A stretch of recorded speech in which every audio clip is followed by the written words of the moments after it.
It's Cam Whitmore time, going back into NBA draft prospects today, looking at the Villanova wing, a rare one and done from Villanova. And Sam Ferris is going to join us to talk all about Cam Whitmore. Good fit for the Pacers. We'll get to it all today on the Locked On Pacers podcast. You are Locked On Pacers, your daily Indiana Pacers podcast, part of the Locked On Podcast Network, your team every day.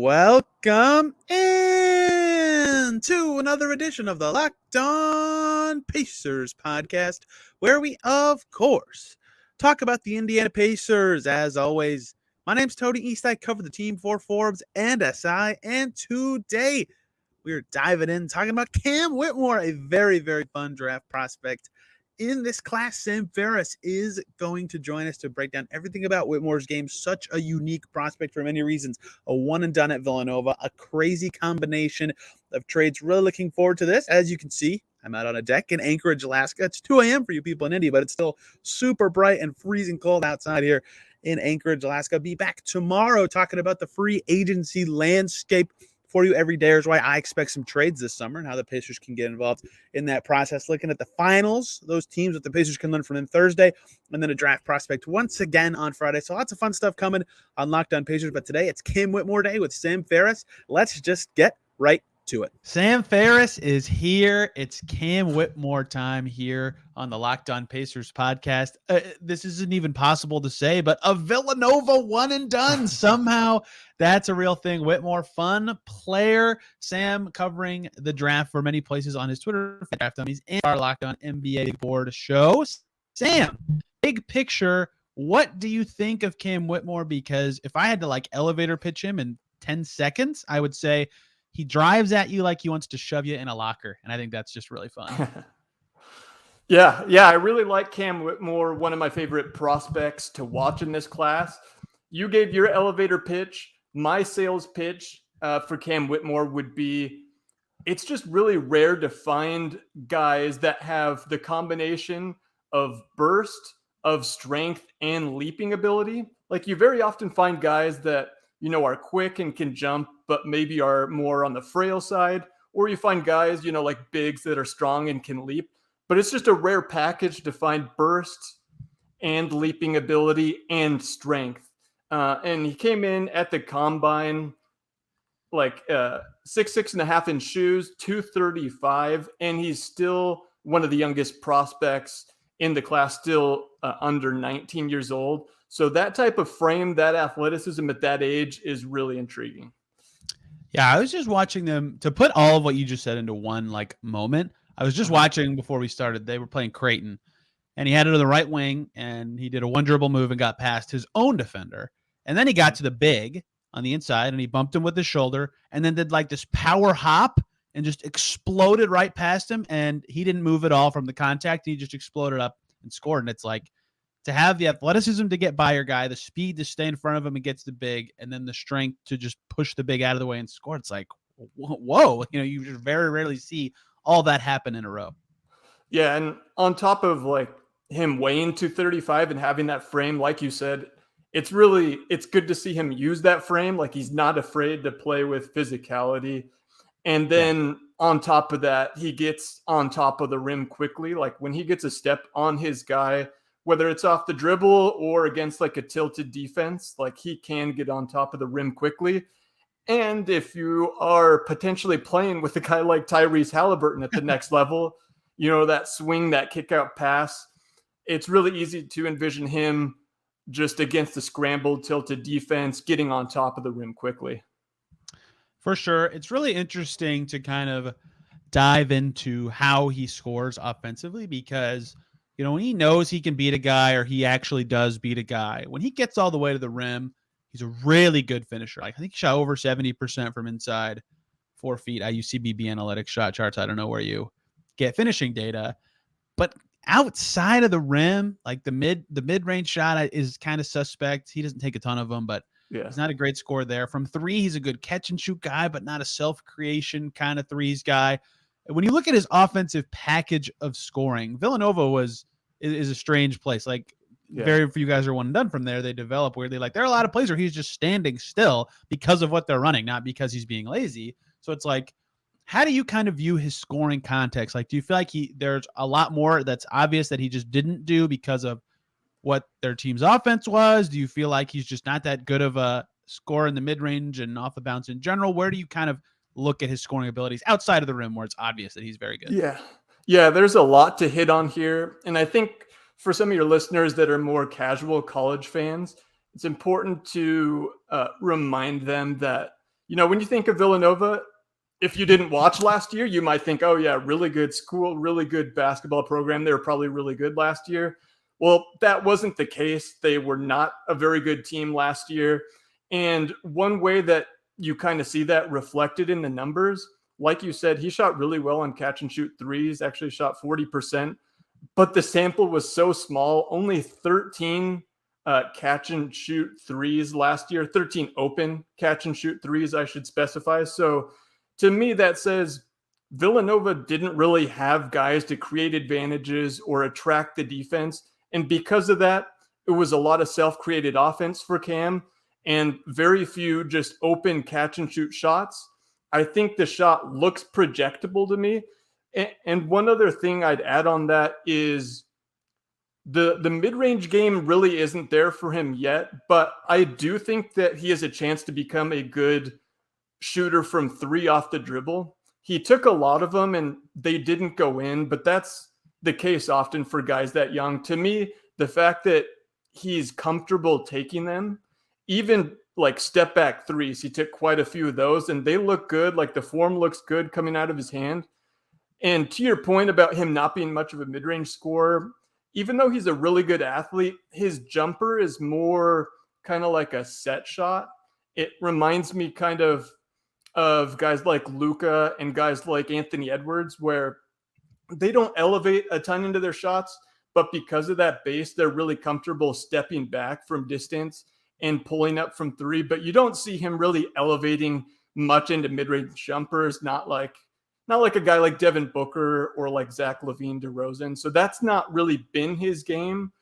But I do believe in the catch and shoot three, which is obviously important for spacing in the NBA. And I think, if he hits his upside or a higher percentile outcome, I do think that pull up and that step back three, though it didn't go in college, is something he's comfortable doing and is a potential avenue to like some self-creation upside for him, down the line a couple years from now. Do you feel like he'll require the ball a lot to be his best in the NBA? Because you just talk about that catch and shoot ability, and if he's this powerful driver, that's great. But I want his usage it's weird. Statistically, the way he plays, if you watch him, matches his stats, I think the least of any of the top 9 prospects. Because like I start on B-Ball Ref a lot for these guys. Because like his passing is better than his assist numbers say, I think. We'll get to that. But his usage is kind of high. It was like 25%, but he didn't have the ball that much, right, on this team. So I was like, what does this project for him? Is he just a play finisher? Can teams actually give him the ball a lot? And I'm curious what you think there, because I don't think you would ever really have him run a pick and roll. Not that he can't, it's just not something you would do. But at the same time, he kind of needs the ball to be his most effective. Yeah, I mean, I certainly don't think he's going to be anybody's primary, like heavy on-ball guy, like you said. Can he run some second side pick and rolls? Like, yeah, I think so. He did do that at Villanova. There was one clip I tweeted out the other day that he rejects the screen and just blows by 2 guys and dunks.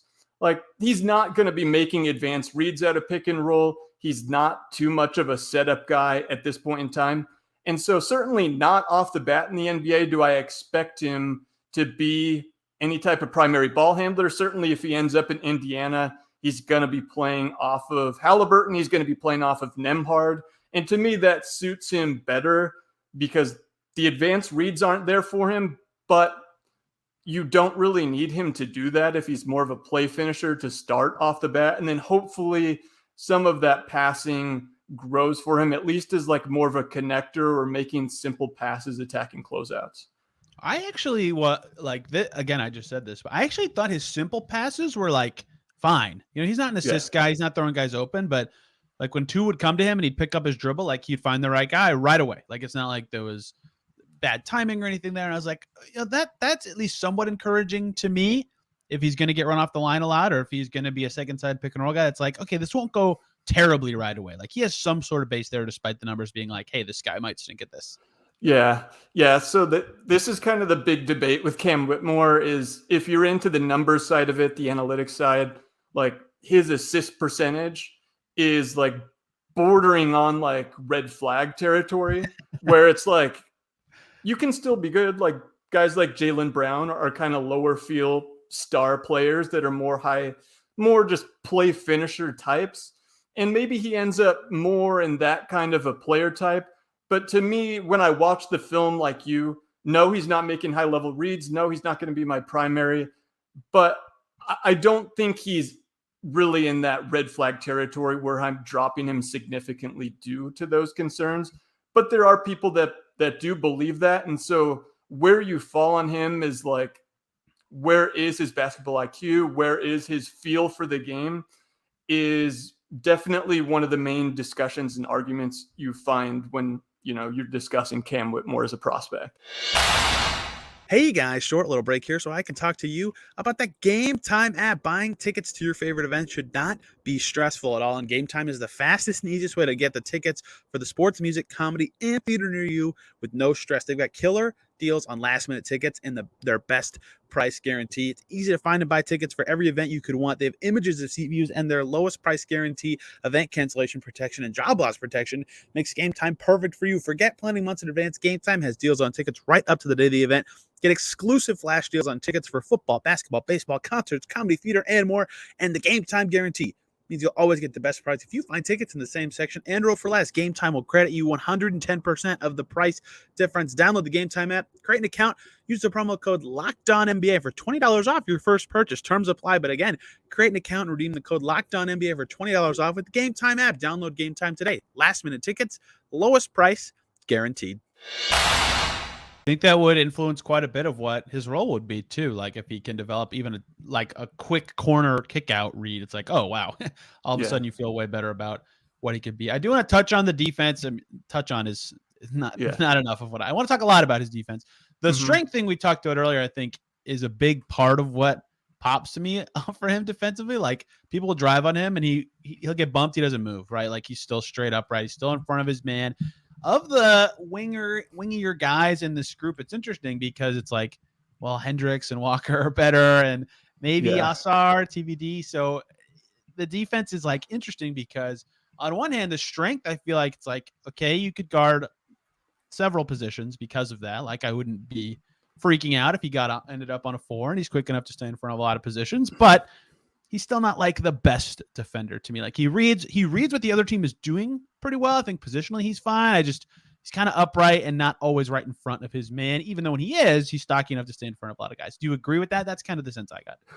Yeah, I agree with that. And this is like, we have a similar conversation with these type of prospects every year where it's like the young guy, the one and done, the athletic wing that has the tools, but doesn't really show it consistently in his year in college. How much do you believe in them? And we've certainly seen guys go from this starting point to end up becoming good NBA defenders, whether it's the Ben Simmons, the Klay Thompsons, whoever you want to call on. So to start out first, though, like he's got the size, he's got the movement ability, he's got the strength. It's important, though, that, length for perimeter defenders is one of the main projectable points in terms of projecting a guy to the next level defensively. And his length isn't great. Like 6'8.5" wingspan is kind of below average for like a small forward. So more of a strength-based than a length-based defender.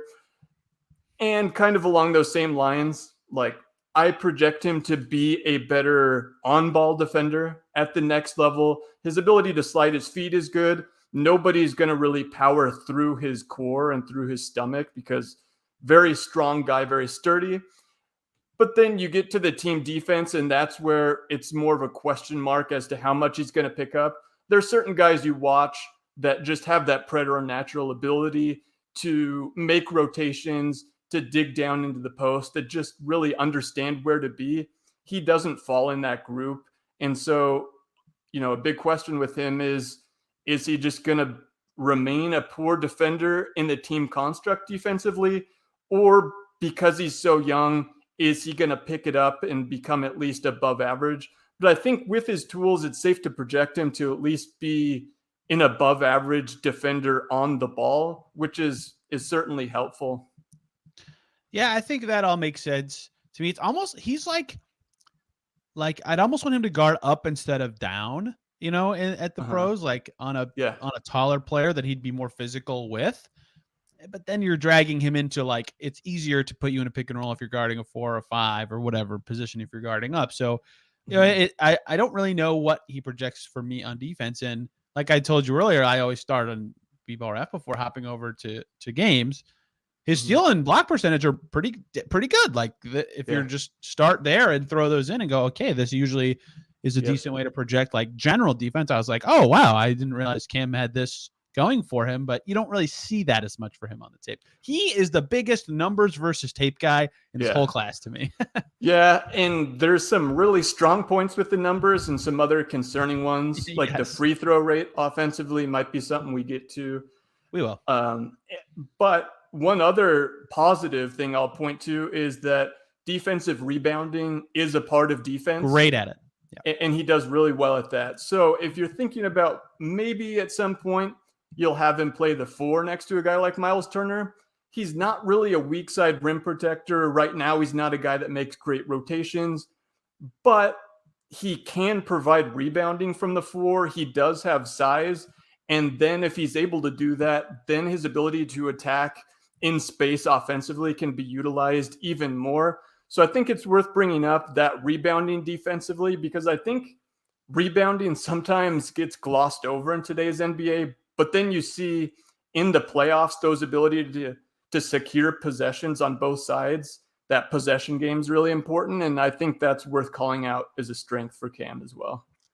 Yeah, I got the rebounding in my notes as well. Like, it's rare that I'm like, I even notice that they're good or bad at it, So the fact that I even typed it down, I think is noteworthy.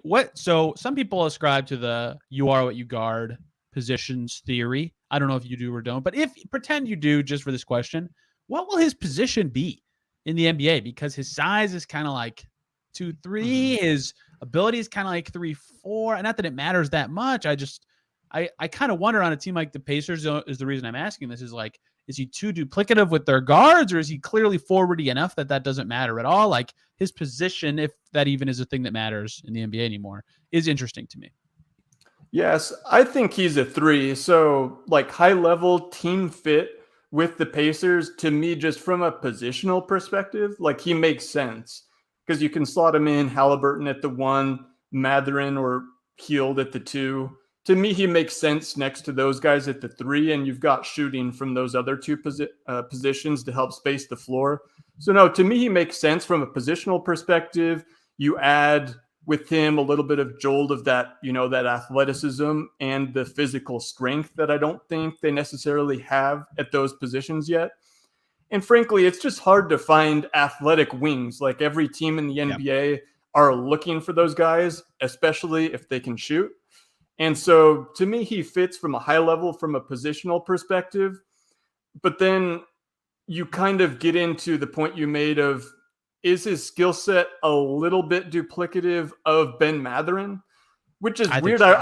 I wouldn't have really asked that as much last year. But then Mathurin really hit as like a slasher, foul drawer, downhill driver last year. Yep. And the jump shot was a little bit more hit or miss than I would have expected. Overall, still really good rookie year. But it's just kind of interesting how games can change when they get to the next level. And so I see both perspectives. Again, I think he slides well into the 3 there, but I do see a little bit of overlap of skill sets between those 2 guys at kind of as slashers playing off of Mathurin. You can't get enough shooting. You can't get enough athleticism, but I think it's something, kind of worth mulling over at least. I agree with that.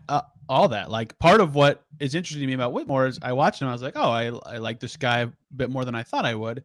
But then I also was like, man, him and Mathurin, if neither of them become above like 36, 37% from 3, it's like It's the same guy. Not Yeah. exactly, but Yeah. you get what I'm saying, where it's like, this isn't, they're not complementing each other enough to really stick that together. And usually I'm not like, I don't care that much about fit with prospects because team rosters change so much, but it's pretty clear to me that for the Pacers specifically, Halliburton and Mathurin, think about those two and what they would fit with. Everybody else deal with it in the future. Yep. And that's why I thought about that with Whitmore specifically more than other guys. Something interesting about, oh, by the way, just to go back to something you said about athletic wings who can maybe shoot. That's part of why I love GG Jackson this year. I'm going to do a whole show on him. I think he is awesome. He was a guard. I didn't know this before college. He's really good. Anywho, part of because he's like in this range with maybe it's just who he's around with, like Jarris and Grady Dick and Taylor Hendricks, who are good players and have a more like obvious NBA role. I think people view Whitmore as this higher ceiling guy because of who he's around, maybe more so than what he actually is. But I'm curious of the guys commonly mocked. You can describe who this group is in any way you want, but in the, let's say 5 through 10 range, if you feel like he is one of the higher ceiling guys of that group, or if that is maybe compared to just the other guys in that group who have different or more unique draft skill sets. Yeah, I'm kind of pulling up the board there to do some well, quick Asar, I suppose a lot of people would say is a higher ceiling. But higher ceiling. I mean, compared to a guy like Grady Dick, for example, like Cason Wallace, kind of in that range. Like, yeah, I would say that he is more high variance, I guess, because you don't know exactly what the feel is with him. And then also there's like, the way I'd explain it is there's a lot of kind of like half question marks with Cam Whitmore. There's no real red flags, in my opinion. Like, there's nothing holding him back where it's just a real question mark. With the Thompsons, the jump shots is a real question mark, but they've got so much special everywhere else. You kind of battle that out. I'll maintain the biggest Thompsons question mark is I watch their games and there's a vibe cam in the middle of every quarter. Carry on. Exactly. So with Cam, I don't see any like full-fledged, like anything that's just a complete red flag. There's just a couple half question marks. How like, where is his feel on like the continuum, as a passer, and where does his jump shot end up, and where does he end up as a team defender? Like, to me, he can end up hitting on all those, and it wouldn't be that unrealistic. It's just a lot of like half question marks. But again, I don't think I've specified where I have him on my board, and so I'll just spill the beans now. I have him 5th. I've got him 5th, so I'm obviously not too low on him. I buy the physical tools, and especially, again, like I mentioned, it's tough to find wing-size guys that are explosive, strong, and also have projectable jump shots to the next level. Because as we've seen in the playoffs, if defenses don't have to worry about you, it just becomes a real problem, and that's something I go back over. And with him, I don't think that's the case. I think the jumper is projectable. And then there's certainly paths to real upside as like a pull-up three-point shooter who's also just a problem getting downhill with that size and athleticism.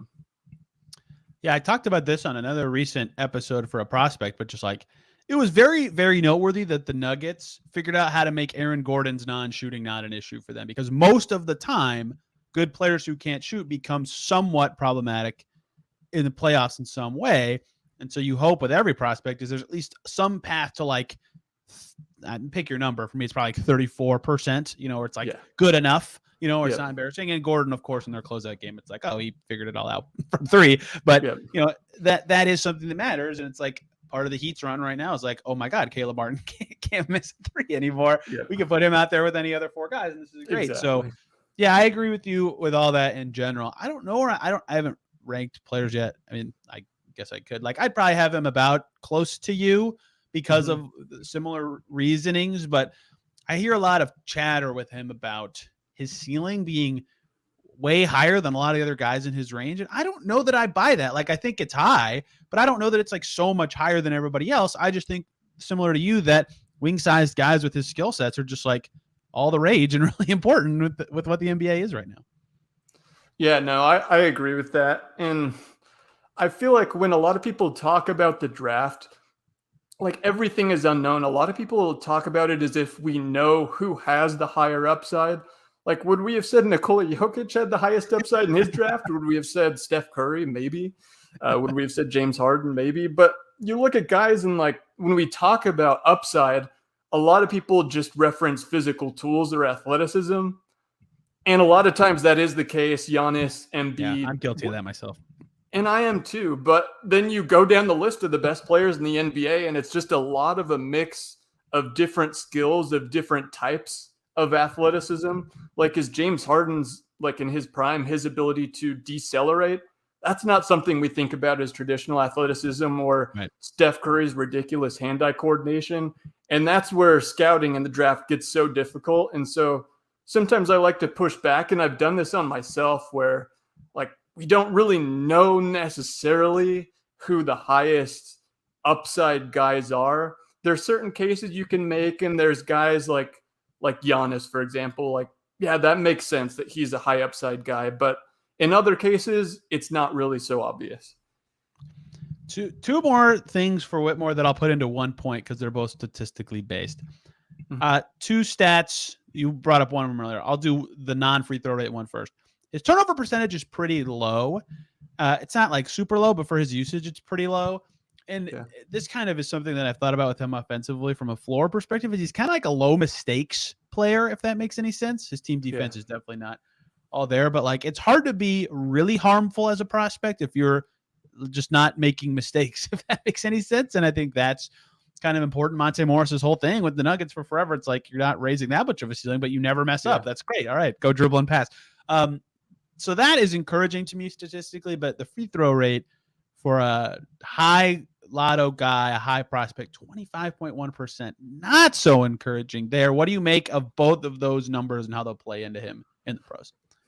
Okay, yeah, I'll start with the turnover rate first. So when looking at that, I like to break guys into different categories. If you're an on-ball guy or project to be that at the next level where you need to be the creator for your team, for yourself and for others, then turnover rate doesn't matter as much because I like to see guys trying stuff. And even if they're making mistakes, they're learning, they're expanding and seeing what they can and can't get away with. So I don't mind turnovers in that case as much. But with guys that project to be more off-ball role player types, then to me, I have found that having a low turnover rate is a good indicator. And so I like to see that from him. Just low mistakes, you're not making just poor mistakes, obviously. And that's something that when I've looked statistically at the past, that's been a good indicator. So I like to see that from Cam. And then the other one you hit on, and I hit on earlier, the free throw rate. This one to me is more concerning. Yeah. Because a lot of times free throw rate is like pretty translatable from like pre-draft, pre-NBA statistics. Like Jimmy Butler, you go look back, incredibly high free throw rate. Now, certain guys draw fouls in different ways, but the fact that he is such a powerful, impactful downhill driver, but still didn't get to the free throw line very often is a little bit concerning. Because like if he wasn't the highest field player and the 3-point shot didn't end up hitting a high-end outcome for him, then, you know, the ability to get to the free throw line is like another fallback or another pathway to success for him at the next level. And so that's something that I do worry about. That's something I have in my notes that definitely is kind of a con for him or something that I'll be watching out for at the next level.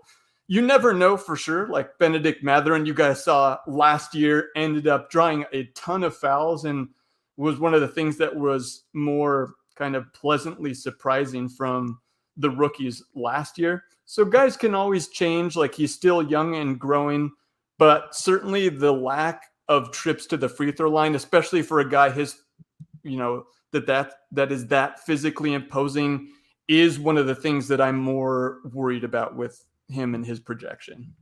Even freshman Mathurin had a 42% free throw rate. Like, Cam's is 25. For people who don't understand how low this is, 11 players on Villanova took a single free throw at least this season. Whitmore's free throw rate was 9th on his team, not like amongst freshmen, not like amongst the Big East, like on his team. Guys were getting to the line that much more. So that is certainly an interesting indicator with him. Mathurin's second season, a lower free throw rate, was still 12% higher. And obviously he hit the absolute highest end outcome of that right away. 13th in the whole NBA. I'll never forget that stat, so I just have to say it. So it maybe it doesn't mean anything, but we're also talking about just one example versus mountains of evidence that suggests that doesn't always happen. So that is everything I've got on Whitmore, unless you have anything else, Sam. No, just another reminder about how young he is. So he's at a point in his basketball trajectory where he's going to be improving. He's going to be changing a lot over the next few years. So there's certainly pathways to skills that we might not have even hit on. And certainly he's got upside. One other thing I'd mention, just as kind of a note I have, even though he's a great athlete, he played off of 2 feet a little bit more than I think was necessary. I don't know if some of that was Villanova always teaching their guys to play off 2 feet. And look, he has big dunks off 1 foot. It's not like a complete red flag with him. Just his athleticism in traffic at the rim wasn't as good as the open court. And I think that's something he can work and fix with like a training staff at the next level. But just another thing I'll be keeping my eye on. But overall, no, as a prospect, really enjoy watching him. He's a guy that I came into last year expecting to be in my top 5 prospects, and he's still right in that range, top 5 to 7. So would be a very good and very worthy selection for the Indiana Pacers, in my humble opinion. Then the lazy man in me wants to just say every Nova player, it's pretty good outcomes in the NBA too. Yep. I hate to think like that, but sometimes with like Kentucky Nova, I'm like, oh man, it's just, they're going to be at least close to their upper percentile. Yeah, that's why I tell people, Case and Wallace, look back at all the Kentucky guards recently. After you're done with your board, bump him up another 2 or 3 spots, because Kentucky guards, they always overachieve. So every Nova player, you look at their draft position and how good they are, you're like, man, they should have gone higher in their draft. I know. It's lazy to say, especially because there's never one and dones like Whitmore, but it's pretty bananas what they've been able to do. Sam, thank you for the time. Where can people find your work covering the draft? Yeah, you can find me on Twitter at Draft Dummies, and there I'm, posting stats. Not a dummy, no, but yeah, I also don't want to act like I'm better or bigger than anybody else. Like, I'm there to share my thoughts, my feelings, my stats that I come across, clips, and I'm posting a lot of that as the draft is now just like a month away, as your listeners are probably well aware. So this is a fun time of the year for us, and I'll be linking to any other work on my Twitter. So just go ahead and follow me there. And yeah, thank you for having me on. I appreciate it. I always love to have you on. Who did we do last year when I had you on? I can't remember. We did AJ Griffin. I still remember. That's right. Actually. Who turned out to be good. That's right. He was good. Yep. Yeah. Mathurin was good too. So that's right. So I did Mathurin Leaf last year. It's fun to listen back on that and be like, oh, wow. He ended up hitting pretty high on some of these things. So it's fun to look back on these, and it'll be fun to look back on this one when Whitmore is done. I highly recommend following Sam.